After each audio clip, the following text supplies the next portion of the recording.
nightmares in my head. I fear that the thoughts build up until I can't hear, that my mind fills up into a creature, and it haunts me somewhere much deeper.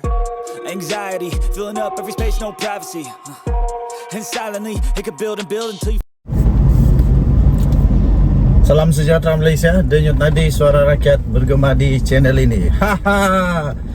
Baru saja Hamzah Zainuddin, ada Taqiyuddin, ada Razi Jidin dalam satu sidang parlimen kata tidak akan menghentikan perbincangan tentang peruntukan. Disahkan ahli parlimen PAS pula kali ini. Ahli parlimen PAS daripada parlimen Gua Musang, Muhammad siapa nama dia? Muhammad Abu Naim pula. Saya ingat pula bapak dia. Minta maaf saya lupa pula namanya. Tapi yang pasti dia telah menyatakan, mengisytiharkan, menyokong kepimpinan kerajaan Perdana Menteri Datuk Seri Anwar Ibrahim di bawah naungan Duli Yang Maha Mulia Seri Paduka Baginda Yang di-Pertuan Agong.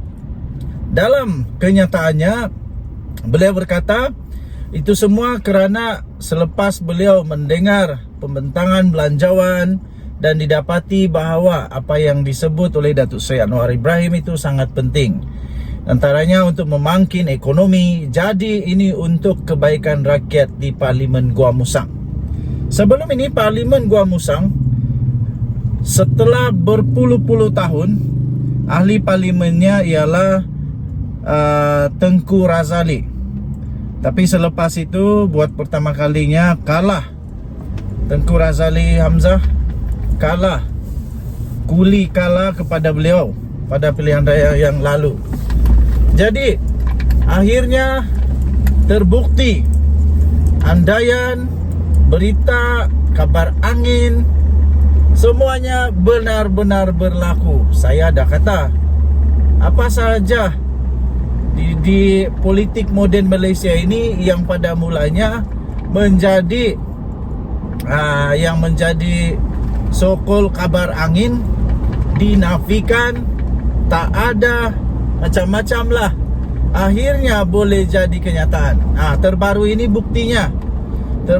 buktinya ahli parlimen Gua Musang mengisytiharkan sokong kerajaan Perdana Menteri Datuk Seri Anwar Ibrahim.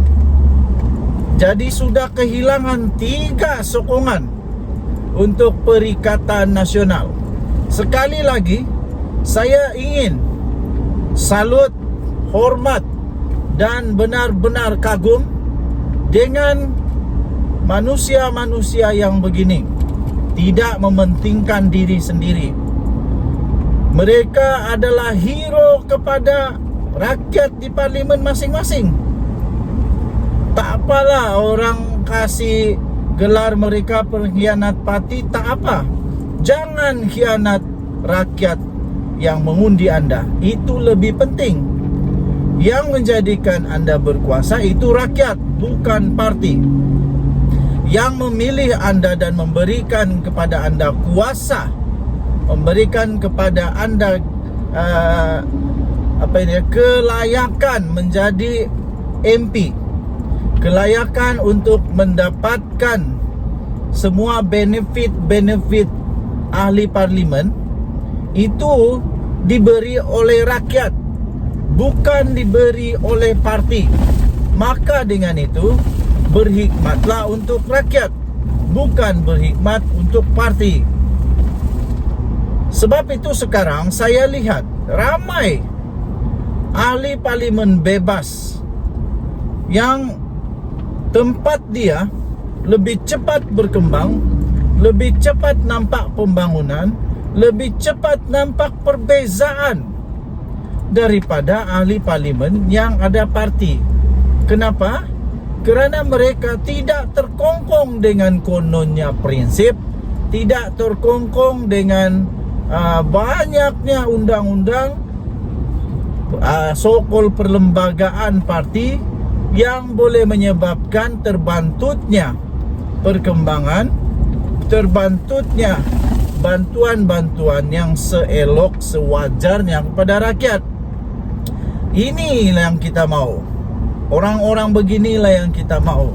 Pemimpin beginilah yang kita suka.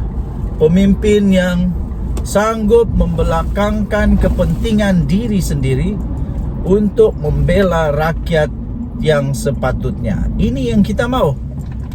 Tahniah diucapkan kepada ahli parlimen Gua Musang yang berfikiran amat bagus. Dan tahniah juga diucapkan kepada orang-orang di parlimen Gua Musang yang telah memilih ahli parlimen yang memang patut, wajar dan layak. Kerana mereka inilah yang selayaknya menjadi pemimpin bagi rakyat di sana, yang dapat membela rakyat, bukan membela parti. Pendirian parti harus dihormati, perlembagaan parti harus dijunjung tinggi. Tapi kalau boleh menyebabkan kemudaratan kepada rakyat yang memberikan kuasa kepada anda, kalau boleh menyebabkan kemudaratan kepada tempat itu, baik lupakan saja. Sebab anda berkhidmat untuk rakyat, bukan untuk parti.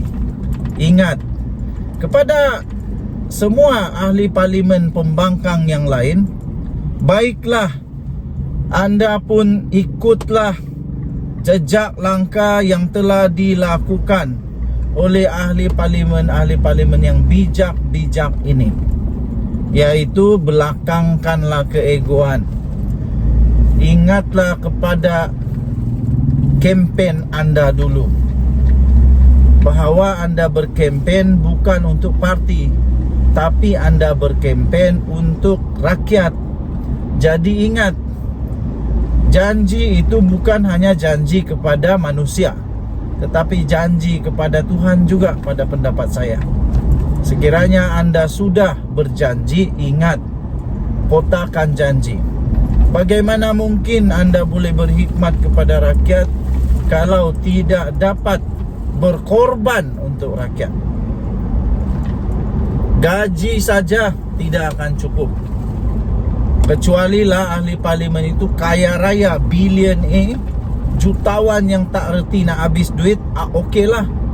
Tapi kalau sekadar ahli parlimen biasa-biasa yang masih mengharap gaji, masih mengharap allowance, masih mengharap klaim-klaim untuk kelayakan sebagai seorang ahli parlimen, yang masih mengharapkan peruntukan daripada kerajaan untuk kawasan parlimen anda, lebih baik bertobatlah. Lebih baik bertobatlah dan ambillah tindakan yang bijak. Ambillah tindakan yang bijak